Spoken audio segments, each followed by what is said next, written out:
John Bacon, thanks so much for joining me on the Mark Divine Show. Super stoked to have you. I was just telling you, man, I was loving your TEDx speech where you're talking about your high school hockey coaching experience and your mentor saying you got to make them the Navy, to turn it around from worst to best, or at least respectable, you got to make it the hardest thing ever. You got to make it, worthwhile. And I love the quote you said, make it special by making it hard. It brought me back to my Navy SEAL. Why I wanted to be a Navy SEAL was because it was the baddest, hardest, most ridiculous thing to do in the world. And I wanted a piece of that. I should talk to you about 10 years ago, Mark, because that's exactly was the mindset. What we're doing these days, increasingly, the biggest problem I encounter in my corporate speaking is labor. How to hire people, find them, recruit them, develop them, retain them, et cetera. And I think we're going about it exactly wrong. We're lowering the bar. We're coming up with, casual Fridays and Taco Tuesdays and all that. And the bad news, Mark, is that stuff works great. It attracts everybody who loves Taco Tuesdays and casual Fridays. Right.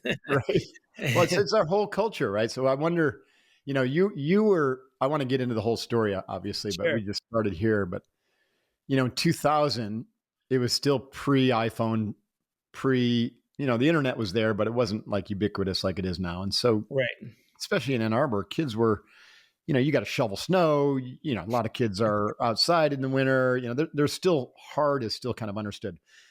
Fast forward to 2023, hard is disdained. And I'm wondering, what is this doing to us? Do you still see kids gravitating or young adults, professionals willing to do hard? I mean, even the SEAL teams, we're having trouble recruiting people. And it's a real shock when guys get into the SEAL teams. Oh, wow, I didn't know it was going to be this hard. Right. Well, I don't know what they heard. If so, they're misinformed, but I don't think by the Navy SEALs. Well, I'm serious. I run a program called Kokoro. It's a 50-hour Hell Week sim. And some of the most prolific quitters are Midwestern, I want to be a Navy SEAL guys who are I'm just going to go to this Kokoro and, prove myself there. And then I'll go to Buds, and they have no idea what they're getting themselves into. Now, this isn't, everybody. Obviously, we have others who have been wanting to do it since 12 years old, and they're training and, working hard and studying. But it's just fascinating to me what's going on in our culture. I think you're onto it. And I think as a rule, we underestimate this current generation. I recall George W. Bush talking about the soft racism of low expectations. And really, it's an insult to anybody, low expectations. So my mentor there, Al Clark at Culver Military Academy for the boys and Culver Girls Academy for the girls, started a hockey program in 1976, outdoor rink with 12 guys who never skated before, bottom skates, and third year they're state champs. And they were state champs for 8 straight years. Wow. Until the state of Indiana said, you guys can't compete anymore. Really?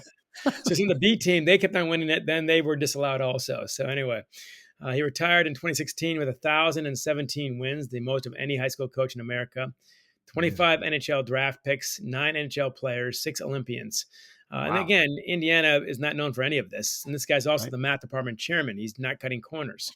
So it's not a hockey factory in the usual sense. But his ringing line is one, of course, Mark, you were immediately attracted to, and I was too. It seemed crazy at first. But he said the first thing you've got to do is to make it special to play for Huron. And as you know, I should back up a little bit. Ann Arbor Huron High School, my alma mater, home of the River Rats, and I'm not making that up. The River Rats, I love it. We're the only ones in America. I guarantee that. To the Navy SEALs, by the way.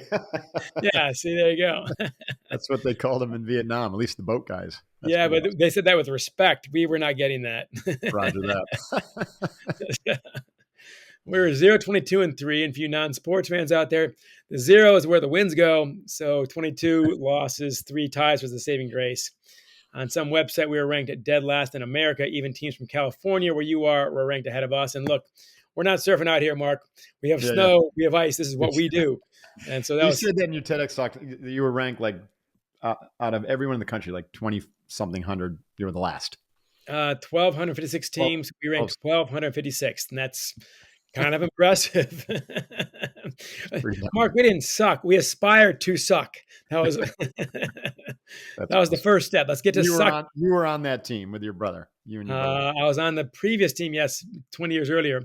Oh, I see. With my brother, as you know. And Worst player in school history makes it even better. That's yours truly, and that's not false modesty. I can prove this empirically. I've got the numbers to prove it. The most games in a year-round uniform, 86. I dressed for all the games, played in all the games. Back then, only 3 grades, 10, 11, 12 for high school. And played in all the games and scored none of the goals, 0. And Mark, I played forward. That seems almost impossible, right? At least you get a lucky shot in. It probably was impossible. I hit a couple pipes in a crossbar. I remember those bitterly. So awesome. Yes, as you know, it's a family award. My brother also shares it. He was also on the team. He also failed to score, but hockey coach was in your future. Played goalie, right? Hockey coach was not in your future back then. Yeah, no, didn't look that way. So worst team in America, worst player in school history. So I seek out Al Clark, my mentor, and that's one great thing. If you're going to be a Navy SEAL, man, find someone's going to help you. If you're going to be any kind of leader, find someone's going to help you. The leaders I think are going to fail, I can identify them pretty quickly these days, are the ones who think that once you become the leader, you have to have all the answers, gobble up all the power, take all the credit. That guy's going down. And when he goes down, won't be anyone there to catch him. You don't get through this thing alone very often, whether it's the jungles of Vietnam or Navy SEALs or anything else. So I got my help with Al Clark. And I said, okay, what do I do? And he said, the first thing you got to do. Can I ask you a question? How did you know Al? Like, how did that connection come about? I was his assistant coach when I was 22, my first job out of college. I had 3 job offers with my history major from the University of Michigan, history, of course, being pre-unemployment, as my friends called it. So I didn't have a ton of options. I'll just say that. Right. But I had 3 options, and I picked the one that paid the least with the least amount of authority. And that was $9,000 to be a faculty intern at Culver Academies. Wow. $9,000, high 4 figures, Mark, not too impressive, but as your history degree. But what I got out of it was Al Clark. And one of my big beliefs is for young people especially, seek mentors over money. Yes. You got a good mentor the money will take care of itself down the road. But don't cut that one short. So I took $9,000 to coach for Al, basically, and teach history. And that was the right move, man. We're still close to this day. He's a great mentor to me. I'm just retired in 2016. But so I seek him out. I said, hey, I'm the dog who's chasing the car, and I caught the damn thing. but I lack keys, a license, and opposable thumbs. So what do I do here? And he said, that's when he gave the line. He said, the first thing you got to do is to make it special to play for Huron. And I made my crack, we're already the worst team in America. That's pretty special. And he dismisses that wisely. And he said, no, the easiest way to make it special is to make it hard. The easiest way to make it special is to make it hard. Now, to the average American, I think that sounds crazy and paradoxical at best. But you think about it, it makes a lot of sense. And one of the first examples I give is you guys, the Navy SEALs. I looked it up and got some backing on this, and you can probably back me on this. I think the median income for a Navy SEAL is around $54,000. And for that kind of money, you get the honor of getting shot at in the desert, in the coldest weather, the hottest weather. It is designed to be, I think, America's hardest job, maybe the hardest job in the world. And $54,000, you can make that, teaching junior high school. There are easier ways to make $54K. I'm sure of that. Like all of them are pretty much easier than that. And yet they take 6%. Now, we've talked off the record about they're having some problems there too. But man, if they can afford to be that picky, how can they afford to be that picky? And the answer is they're not selling the salary. They're selling the mission. They're not apologizing, denying that it's hard. They're bragging about it being hard. And that's the crucial mental switch. And I told my guys when I sent out a letter to them, I said, congratulations. You are trying out for the hardest working high school hockey team in the state of Michigan. And we were right away. And first workout was a week after school got out. We're on the weight room and the track Monday, Wednesday, Friday, 4 months before the tryouts even begin. So right? I'm pretty sure we were that tough. And that was. How did you? Can I ask you just from because I'm with my SEAL Fit program, we do a lot of physical programming and training and prep work. Where did you get your inspiration and your knowledge to design the hardest training program in the country for high school? hockey? Got the idea from Al. The And I idea. had read about the Navy SEALs. I read about you too, by the way. I Very mean, the impressive. actual specific programming for how do you make that hard? Because that's Programming that, luckily, I'd been a a sports skill. writer for Okay. about 10 years. I'd been to the Red Wings practices, man. These guys win Stanley Okay. Cups. I've seen their Check. practices. Right. Al Clark gave me a lot of good stuff. Okay. Red Berenson, the Michigan hockey coach, who had also won a couple national titles. I've seen their workouts too. But also, and not least, my only goal growing up was to make the Huron high school hockey team. And Mark, as you know, it's a good thing I didn't have any higher goals because that's all I achieved. But I did There's one still very time. smart, right there you go. I did one smart thing for a 10th grader. I ran cross country the fall of my sophomore year, before, first year of Yeah. high school. And I hated cross country, and I did it for I had no plans on pursuing cross country. I did it for one reason. I was already, 5'4". I was about to break 100 pounds. I was going to be the smallest guy trying out of 80 or 90 guys. I knew I had to be in better shape than all of them, and I Mhm. couldn't outlift them, and I couldn't be stronger than them that fast. I could sure as hell outrun them. And so in 2 or 3 months of cross country, you go from 24 minutes for 3 miles to 18 minutes on a golf course up and down. Mhm. I got out, I could skate forever. Mhm. So that's where I got the idea in my head. This is what we're going to do. And Mhm. also because I didn't control the talent. We are who we are. I mean, we're 0, 22, and 3. We're not going to fight for a state title this year. I knew that. Mhm. But damn it, we can outwork them all. And that was the one thing we had in our control. So I focused on that and had very specific hockey style workouts, Mhm. which you mentioned. Mhm. That sort of got their attention that we even knew this stuff, let alone could do it. So that's what we started out doing. And I fully expected to lose a third, maybe a half of these guys. Mhm. I didn't lose one, which Really? shows you how Fascinating. hungry even the worst team in America is. And these guys aren't Navy SEALs, man, Yeah. or even the guys who apply for Navy SEAL. This is the worst team in You America. didn't get any pushback from parents at all, did you, back then? I didn't, in part because I communicated a lot. Yeah. I met them early and often. I had my open email, phone number and all that. The workouts are open. They can come down and see them for themselves. We made sure we had water there, thanks to a good trainer, Rod Sorgi. Plenty of that. Today, you might get some pushback. I'm not sure. Yeah. But back then we didn't. But one of the players, Scotty McConnell, Scooter McGee, he said, you know what? When you're the worst team in America and some guy comes down 3 days a week to work out with you and tells you you're the hardest working team in America, in the state of Michigan, certainly, he said, man, that's the first good news we heard in 2 years. So Mhm. that alone was a vote of confidence. Our mere presence here, working this hard, was a vote of confidence. And Mhm. that spread. And for those who say, okay, that's one group of 20 kids, whatever else, at the University of Michigan, when I started teaching there in '05, that was a year after I quit coaching. I said right away, first day of class, I spent 20 minutes. Here's why you should not take my class. It'll be the hardest 200 level class you take. The reading is obscene for 3 credits. That's not a fair deal. I'm telling you that now. You will show up. You'll show up on time. You'll show up ready to work. There'll be no cell phones, no laptops, no hats. Because Bo Schimbecker, the old football coach, was going to talk to my class, and he will not talk to you with a hat on. And I knew that. So I said there are a lot of good reasons to not take my class, and I've given you a bunch right there. And we got a wait list of 170. Wow. So even college students who do not like getting up Friday mornings, things like this, and when I talk to corporations, they all say, "Well, we can't get them all like that." Exactly, you don't want them all.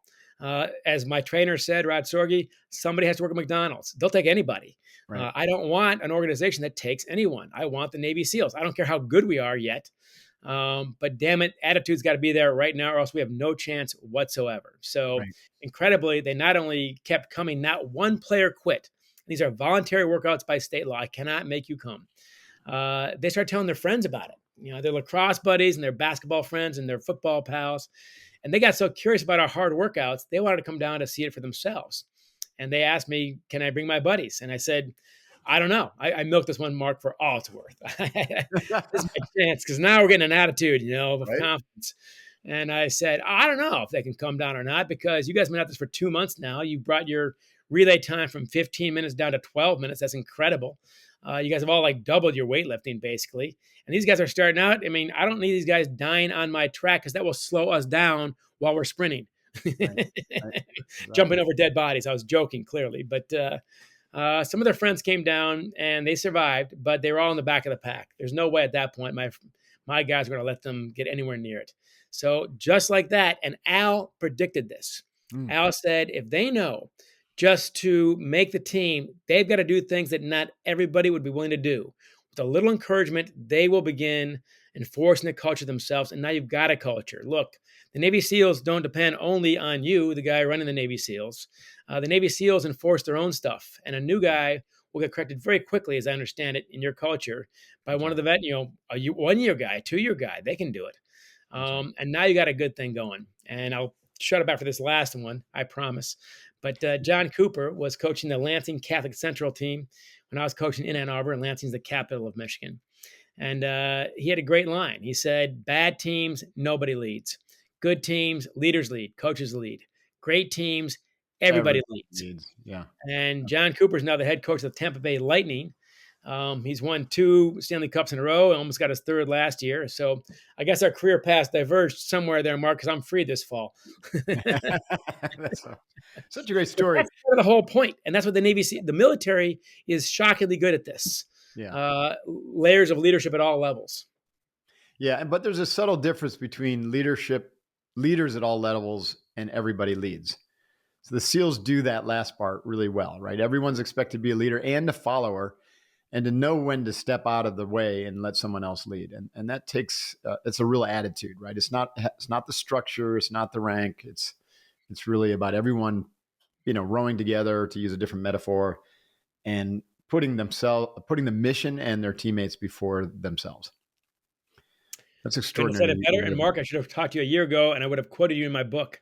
I mean, look, we're not the Navy SEALs. We're a podunk high school hockey team, but we had to have the same attitude. We had to have the same approach. Now, what was the first season like? Let's give us a sense for like how this, Sure. I can tell you before we got there, late August of our first summer. By now we got it going. It's one of these crazy Ann Arbor days, Michigan days. It does happen. It rains cats and dogs, and the sun comes out, and it's so hot that the steam is coming off the track. Wow. And I said to the guys, look down to the goalposts. Can you see them? Football goalposts. And the air is so wavy, you can't make it out. So it ain't quite the desert where you guys are working, but for us, pretty damn hot. I said, that's right. It's the hottest hour of the hottest day of this year. And we're lucky that it falls when we're on the track now, or else we would have missed out a chance to find out how tough we've gotten. And I don't see Trenton here. I don't see Pioneer here. They're home playing Xbox and eating ho-hos. I don't have any idea if that's true. But I didn't see them on my track. So anyway, and I said, we're not going to, and this is the Navy SEAL attitude, we're not going to whine about this. We're not going to cry about this. We're going to brag about it and break every record we've got. Who's with me? And by then, they're all with me, except for a newbie, some 9th grader who grumbles something. And that's when my captain, Mike Henry, who was a convert to all this, he turns to the kid and says, hey, you play for Huron, and it's harder over here. And I said, yes, booyah. Right. That goes on our wall. That's exactly it. Our standards are going to be higher. So if a Navy SEAL complains, well, these guys don't have to do that. That's right. That's why they're not Navy SEAls. Right. All right. We are special for this reason. And therefore also, what am I focused on? I'm focused on behaviors over results. I can't guarantee any victories this year. I don't know how far below zero we are. All right. But your attitude, your behavior, man, that is entirely within your own control. And that also allows you to define yourself. And our team had to define ourselves. I know what the world thought of us. The school, the rink, the league, the state, they all thought we sucked. We're losers. So I don't care about that. We define ourselves based on our attitude and our behavior and our effort. And you give me those things, we'll get there. I'll worry about the score. Mm-hmm. So that's where we started. And we won our first 3 games of the season, which was a minor miracle. Yeah. And these guys, that totaled, by the way, that equaled the total for our 2 previous years combined. So right there is a pretty good week. Then we've got to play almighty Trenton. They've won 14 state titles. One of their players, Andy Green, from that team, I think he just retired with the New York Islanders. Wow. So these guys are pretty good, a whole lot better than we are. And final score is 13-2. By the end of that game, Mark, I knew their fight song. I had heard it 13 times. So that was pretty discouraging. And the guys are throwing their gloves and their sticks and they're swearing in the locker room, which I did allow, actually. And I'd allow something, but That's right. Nobody's perfect. I allowed the music and the You got swearing. to That's blow off steam when things don't go well. hey, That's right. you can't squeeze the balloon in all directions at once. That's It's right. gonna pop. And they're saying, hey, we didn't lose this badly last year, which is true. And by the way, 13-2. I'll remind your viewers, by the way, this is not high school football. It's hockey. They come in Yeah. increments of one. That's a long evening. And I said, hey, stop. Eyeballs. They go, snap. Stole that from the Marines, I believe. Eyeball snap. They all look up. And I said, look, I saw the score and I can't spin it. We just got our butts handed to us on a silver platter by the best team in America. All right. I that's what it was. And they'll be shocked to know that you saw it too and you told the truth. I said, but that's not what matters to us. What matters to us are our two values. What are our two values? And they grumble, work hard, support your teammates. I said, no, no, no. We've been yelling it back and forth all fall, all summer, worst weather. What is it? Work hard, support your teammates. We start yelling it back and forth. I said, okay, based on our definition, our terms, how do we do tonight? They said, actually, we did pretty well. I said, you did damn well. You're going hard to the very end of a 13-2 butt kicking, and you guys didn't let up. And you didn't let up on supporting the goalie, no pointing fingers. Our 2 goals, you all high-fived. They quit high-fiving after 10. They got bored, all right? They didn't do what you did. They were slacking there a little bit at the end and so on. And okay, fine, they're ahead 13-2, but I would not be happy with that. And I'm happy with you. We define ourselves. What you did today by our terms was heroic. And that's all that matters. You walk out of here with your head held high. We're going to get there. We're getting there now. Yeah. And next time we play them, it's 7-1. And we had 1-1 in the third period. It was already down 6-0, but third period is 1-1. That's progress. We finished with 7 wins, which was the most improved team in school history. By now, we've got a story, got some momentum, and we start taking off. That's amazing. How long did you coach there, and what was the ultimate record? 4 years. Second year, we're 16-9-2, which is the second best record in school history. We broke the most improved record we set the year before. So that's how bad we were, Mark. We could break the record 2 years in a row for most improved. Right. That's funny. As my dad said when I took the job, said, well, when you're on the floor, you can't fall out of bed. So thanks, Dad. My dad is not a motivational speaker, let's be clear. But he was right. Third year, we're 17-4-5. We're number 4 in the state. We're number 53 in the nation. We had passed 1,203 teams in the country. That's 97%. No one's done it before. No one's done it after. And it's almost impossible because you have to start dead last. And only one team a year gets that chance. So that's how. And crucially, I did not cut a single player from the 0, 22, and 3 team. They ended up being sophomores, juniors, and seniors. They played, and they were part of this thing as well. We had, some other players came out for the team after a while, once we got it going. But these are the same guys. So that was nothing I've done has fulfilled me more than this. What an extraordinary experience. So 4 years. Why did you move on right at the kind of just as you were getting that engine cranked up? Good question. And by the way, our 4th year, we finally beat Trenton 4-3 in their place. So, good job. Yeah. What was the final record? And it wasn't a fluke. By then, we were pretty good. So, and some of the guys had seen the 13-2 game, so they saw a change there. But anyway, really, it's money and time. The job paid $5,000 during the winter. It paid nothing in the off season, which you have to do to get this thing turned around. I was John Wooden, the famous UCLA basketball coach. I had to cut off a phone interview with John Wooden. I'm a sports writer, to make sure I got to the rink on time. You can't be late. Yeah. I'm talking to Jerry West in Memphis. I had to take an earlier flight to make sure I was home for a game. So after a while, it became increasingly difficult, and it cost me a ton of money as well. Further, by the time I stepped down, we had things very well in place. We had $60,000 in the bank. We had new uniforms, new locker room. I had Dale Rominski, the former Michigan star, take over the team for me. So we're in quite good shape, and they're doing well now. So awesome. What a neat, formative story. So you went into journalism after that, and you've done a lot of work in that area. What were some of the more, breakthrough ideas or insights that, kind of came after that experience with the high school team? I kind of figured out what I was doing after I did it. Yeah, got it. That makes sense. It's kind of like me writing my books about, what I learned in the SEALs and how it applies to business. You don't see it while you're immersed in it. You have to kind of look back and exactly right. That's why I'm lucky I did not write the book until 15 years after I quit coaching. Plus, my guys now are 35 years old to 40 years old, and they're leaders themselves usually. And they gave me some great stuff coming in. But I'd say a couple of keys really stand out. One is, like I said, you are very impatient with behaviors and very patient with results.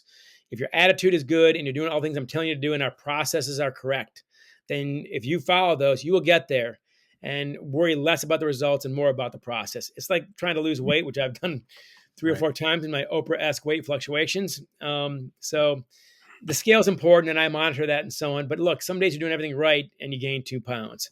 Others day you're cutting corners and you're cheating and somehow you lose a pound.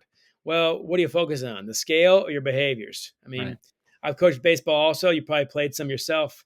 The guy who hits a line shot to third base and the guy spears it, all right, is hitting better than the guy who had a blooper, all right, and got to first base. All right. Reward the swing more than the results. Focus on the swing. You control the swing. You don't control that much where the ball goes, or not as much. So that's one big thing I got out of this. One thing I got later on when I was assistant coach on the Michigan women's hockey team, I realized, and this certainly applies to what we both do. I think there are women now in the Navy SEALs, correct? Not yet, but they are open to them, and there's some in the pipeline, giving it a shot. It'll be some years. Eventually, there'll be something. I wish them all luck because I know they're not going to cut any corners for anybody in that field. But I know they're sitting at West Point now in Annapolis and Air Force Academy. But anyway, I coached the women's team for a while, and I learned that women and men, guess what, are not the same. I don't care what they say about socialization and so on, and anybody who's raised them knows this. And there are a million exceptions. I'm painting a broad brush here. Sure. And of course, we treat people with respect always, no matter where they fall. But anyway, the women, by the way, they listen better. They always are eager to please the coaches. And of course, the high school boys, I got to yell 3 times for some of them realize, hey, there's somebody here in this room trying to communicate with me now. Yeah, it's me over here. That's funny. But the women, though, they're so team-oriented. That's great. They're too team-oriented. I needed somebody to stand up and be a star. I needed someone to realize that my old joke is, how many women does it take to shoot the puck? And the answer is 5. 1 to shoot the puck and 4 to say, it's okay to shoot the puck. Hilarious. And that is not a problem with the boys. I'll just tell you that. That guy's wide open and you're not, and you're shooting the puck. Why are you doing this? I realized after the fact, I was always trying to get the boys to play more like the girls and the girls to play more like the boys. And that's not a bad leadership model. And I figured that out 15 years later when I was talking about Title IX to Carol Hutchins, the Michigan NCAA champion softball coach, that she needs to get her women to be tougher, to be more aggressive, to be a little more selfish, to not worry about everyone's feelings quite so much. And I need to get the boys to do the opposite, all right, to lead with compassion, to pass the puck occasionally. I mean, the other joke is confidence. The women, I did not realize this until I was in it for a while. These are University of Michigan students. We're a top 10 team. I assumed that confidence would take care of itself, and it did not.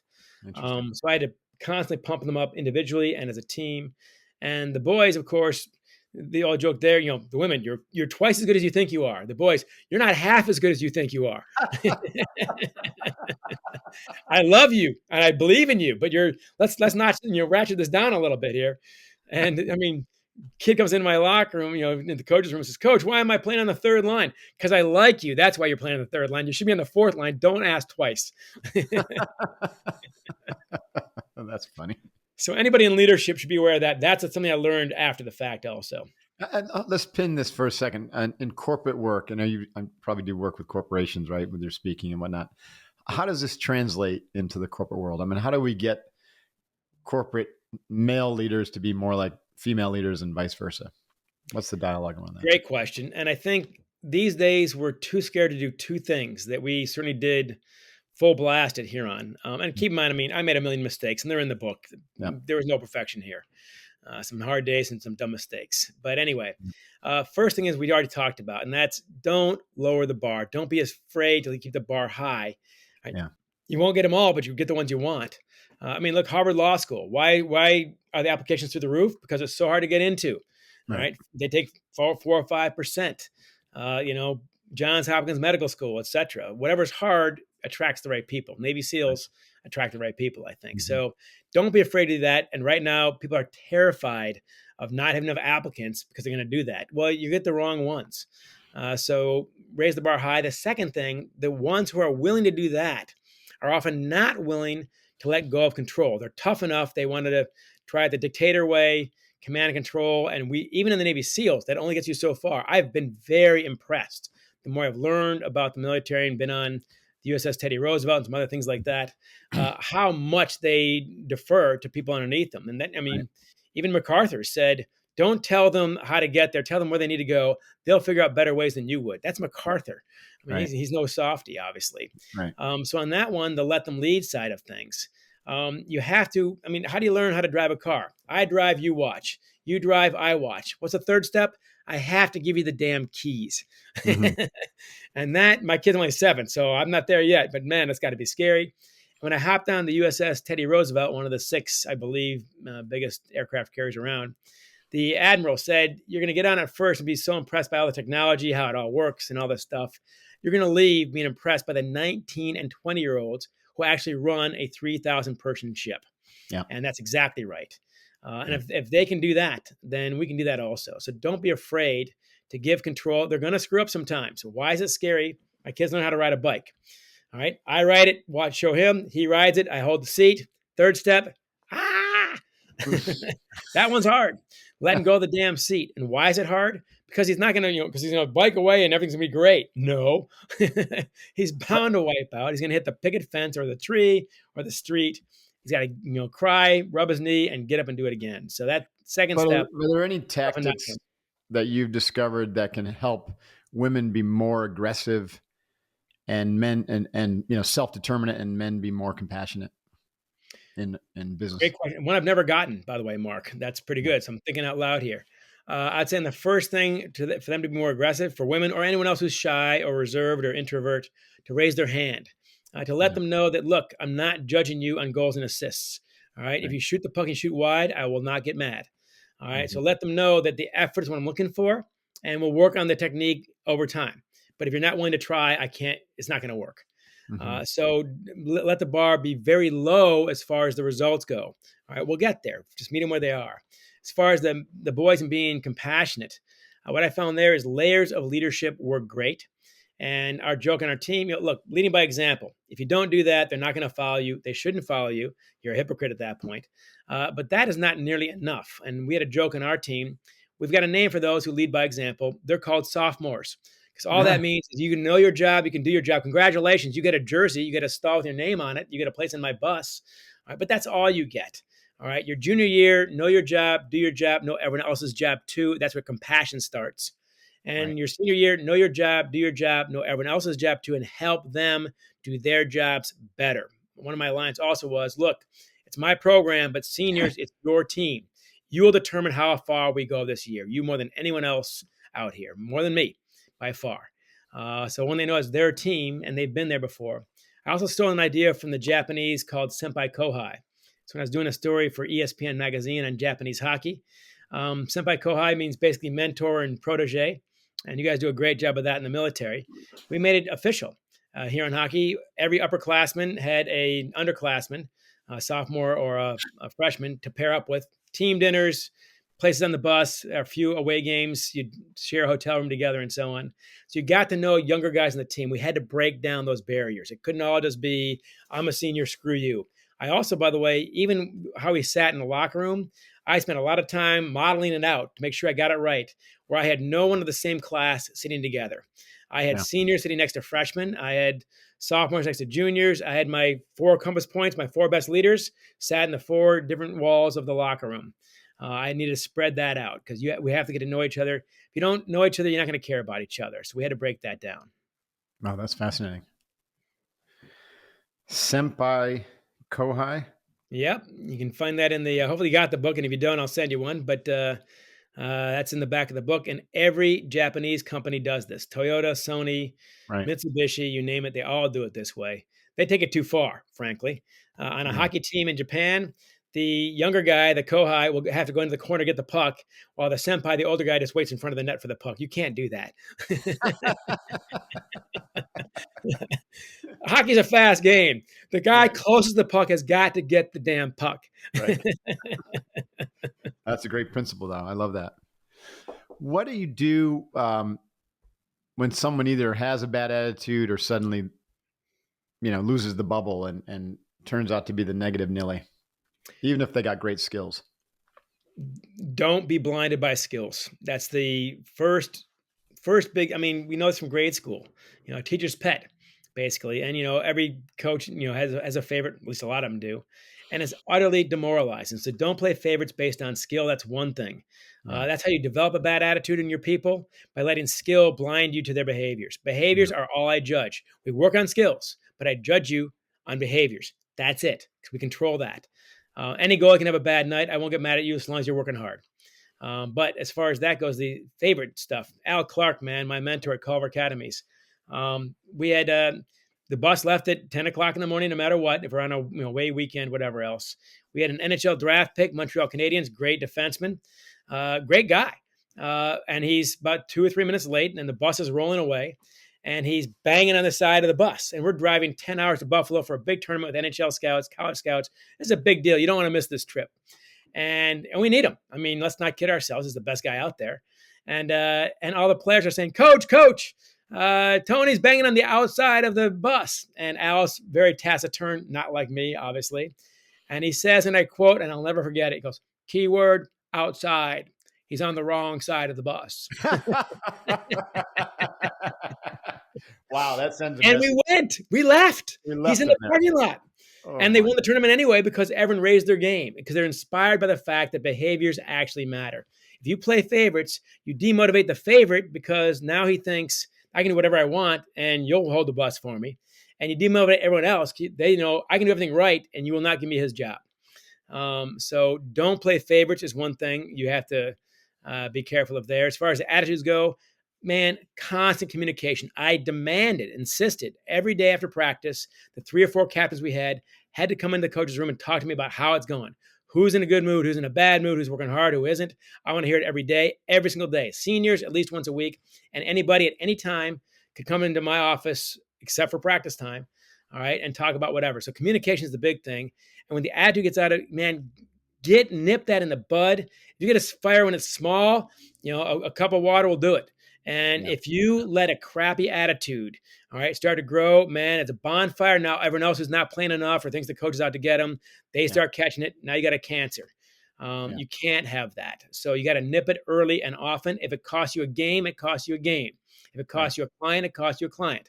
If it's your top salesperson, I don't care. All right. It has to be behaviors above performance, always. And once you have that, by the way, everyone's performance raises. So nip it and be willing to be a jerk. But also, if you can nip it in the bud, hey, what's going on? Let's start it at first base. What's happening? I'm watching you. I'm seeing this.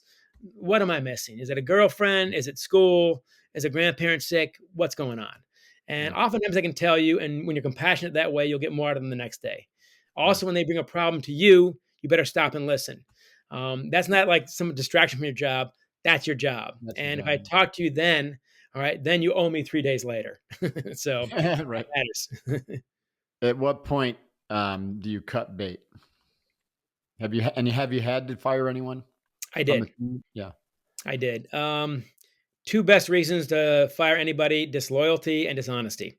Yeah. Because at that point, I don't know how I can work with you. And then in the other case, that was one player, and not based on ability, at all. So disloyalty, dishonesty, I can't work with you. Now, these are high school kids. I'll give you a strike, but I'm not going to give you 3 strikes. So that's one thing. Next thing, I mean, a guy we took, a borderline player, I liked him very much, but he wasn't that into it after all. I thought he'd be one of our Rudies. I like to have 1 Rudy per team if I could. And he just said, I'm not sure if I'm, I said, well, I have to make this easier for you because this is not halfway in, halfway out. And I went to a wedding of one of his teammates. We became good friends again 15 years later. So it's all well, and he's a very successful businessman. That's the good news. But you have to be willing to cut bait, and it's based on attitude. Once you think it's not going to turn around, that's when you got to do it. Right. And oftentimes that is what wakes them up. So that might be the lesson they need. Right. The title of your book is "Let Them Lead." From your perspective, as you said, it's my program, your team, but your perspective as the guy who's actually in charge and ultimately accountable. How do you humble yourself to step out of the way? How do you check your ego at the door? What are the strategies, or, what was the process for you to like get out of the way to let them lead? The more I did it, the better we did. And a few humbling things already. My own playing record, that speaks for itself. Two, the initial vote for coach was 4-2 for the other guy, so they didn't want me. So there's another thing that'll keep you humble. That's funny. I surrounded myself with the best assistant coaching staff in the state. My goal was to be the dumbest guy in the coach's room, and I greatly exceeded my expectations. I'll say that. So when in doubt, hire somebody smarter than you. Don't worry about that. But it also comes from Herb Brooks, the 1980 Olympic coach who beat the Soviets. He and I actually became pretty good friends through my career and his. By the way, I was there. So I have a summer home in Lake Placid, and this is a funny story. I wasn't actually in the arena because my father, we had tickets to that game. And my father was like, well, we're never going to make it to the final round. And so he sold our tickets. And so we're standing outside the stadium, USA. He did not believe. He did not believe. No, an extraordinary story, an extraordinary game. Anyways. Well, lesson learned there. I was a sophomore in high school, fresh back from high school hockey practice, watching on TV. So there we go. So amazing. Somewhat parallel that way. But anyway. You heard, huh? Herb Brooks was the last guy cut from 1960 team. They won a gold medal. In 1980, they won the gold medal, of course. He went 20 years for that dream. He sacrificed almost everything, a good chunk of his career, a lot of money, all this stuff. Back then, it didn't pay anything. And find me the picture of him celebrating this team or cheering, and you can't because it doesn't exist. They win the game. What does Herb do? He walks underneath the stands when that celebration is going on. He goes to a public locker room and he cries by himself in a bathroom stall. Wow. And I said, how the hell? You sacrificed everything for 20 years. You had this dream for 20 years and you finally got it. How the hell could you possibly walk out then? And he said, I didn't score a single goal in 1960. I didn't score a single goal in 1980. All right. They made all the goals, the shots, the block shots, the hits. That's their victory, not mine. And I thought to myself, well, holy hell. If this guy can walk away from arguably the greatest upset of all time in any sport, any era, I can sure as hell walk away from a Thanksgiving trophy that we get along the way. So when they say, Coach Bacon, come get your trophy, you put your hands in your pocket, you nod to your captain, he goes and gets his trophy, and I walk off. That's the Herb Brooks lesson. And the whole thing there was, we told him this. Look, on game nights, you guys wear skates, we wear shoes. All right, it's all up to you. And we'll give you all the help we can. But I mean, look, when Colin Powell is in there in the bunker during trying to get Osama bin Laden, they're watching on cameras and so on. It's Navy SEAL Team 6. Yeah. What can they do? And the answer is not a lot. So the SEALs are very good at giving the person on the ground the authority to make decisions on the spot because you have to. That's right. So we did that a lot. And our third year, we had a 14-game winning streak. We lost a couple. What do? You put your seniors in charge. I let them coach the entire game the next night against a ranked team. And I said, you guys pick out the lineup, the starting five. During the game, you got to change live, all right, in hockey. And they got to handle all that themselves. And then after the game, you've got to talk to the Ann Arbor News. Hope you win. That's awesome. Because that sucks when you lose, trust me. Right. And they beat a very good team 6-0. So that's how you do it. And the more you do it, the easier it gets. Right. Yeah, take responsibility for fuck-ups and give credit for all the victories. Oh, we can swear on this show? I didn't know that. No, sorry. I should have told you. But you got it right. I mean, all blame goes to you and all credit goes to them. It's that simple. And if you don't like that, don't be a leader. Exactly. And a lot of people shouldn't actually be leaders. They think that there's some sort of, badge of honor in it, but it's actually hard work. And humility is the master skill, I think. And now we're getting around to that. There was the hidden skill for many years, but humility is the one. And the humility, as you said, take the blame. If we lose, I did something wrong. All right, I'll fix it. All right, that's my job, but I did something wrong. If they win, it's all them. Very simple. So yeah, humility is a shockingly effective weapon. Yeah. We got to kind of wind this down. I can't wait to read your book, Let Them Lead. I do not have a copy, so I'll accept your offer for a copy, or have Fortier send me one. No, we got a whole batch going on tomorrow. We'll get you going live. It could have come in, and I just don't know where it is. I don't think it has, though. But anyways, yeah, There it is. that's it. Let them lead. What And Good Morning America called the real Ted Lasso. So there you go. anything that we kind of missed that would be really like an important kind of takeaway, final thought from your experiences in the book. Yeah.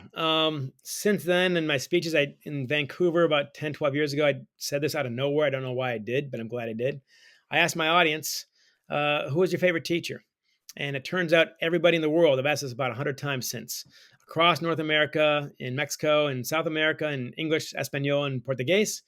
Who is your favorite teacher? And everybody in the world, any country, any culture, any language, can come up with that teacher in about 5 seconds, and I bet you can right now. Mark, who is your favorite teacher? Well, it's actually my swim coach, Mr. There you Dalton. go. Yeah, he was. What was his or her name? Gosh, his first name was John Dalton.